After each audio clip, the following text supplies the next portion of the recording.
Christopher Johnson had been alone in his two-bedroom apartment for 6.5 hours before he discovered his fiancée, Andrea, brutally murdered in their bedroom closet. The case that ensued baffled many. Despite what seemed to be clear warning signs, missed voicemails from friends, and missing items, Christopher either missed them all or deliberately ignored them. This unsettling story, which began over 20 years ago, has only grown stranger with time. The events transpired in Arlington, Virginia, a prosperous suburb near Washington, D.C. In 1988, Christopher, then 26, met Andrea Cincotta, who was 16 years older. Despite the age difference, the couple formed a strong bond, and by 1991, they were engaged. They lived together in a two-bedroom condo and were building their dream home, a project they called the Beach House, along the Rappahannock River. Their relationship, however, remained unofficial. They never set a wedding date. By August 1998, they had lived together for 7 years.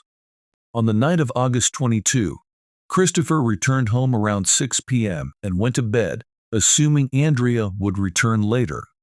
It wasn't until 1:30 a.m. that he realized she was not beside him. He noticed the closet door, usually wide open due to a malfunction, was slightly ajar.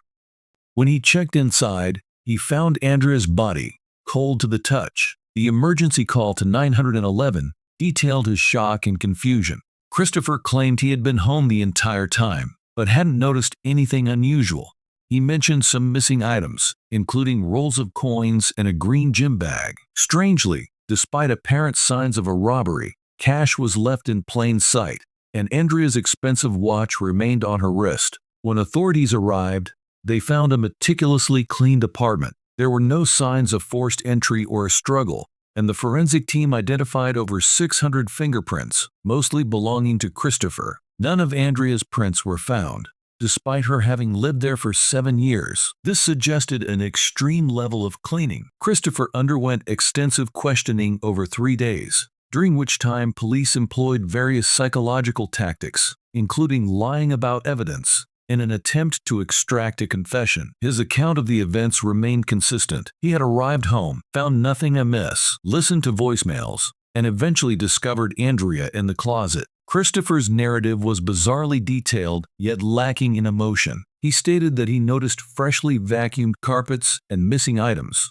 but did not immediately connect these to Andrea's absence. The forensic investigation raised further questions. Prints were missing from critical areas, such as the closet door and vacuum handle, suggesting deliberate removal. The police focused on Christopher, but they struggled to establish a clear motive or evidence linking him to the murder. The investigation took a turn when Andrea's car was found abandoned, with no forensic evidence inside. The autopsy revealed strangulation as the cause of death, and unusual bruising suggested a struggle. The distinctive pattern on her thigh matched Christopher's shoe, further implicating him. However, his work alibi was confirmed, leaving police without a clear timeline for when he could have committed the crime. Christopher was candid about his relationship with Andrea and admitted to using online services that she disapproved of, which could have strained their relationship. Detectives tried to leverage this, hoping to elicit a confession. During interrogation,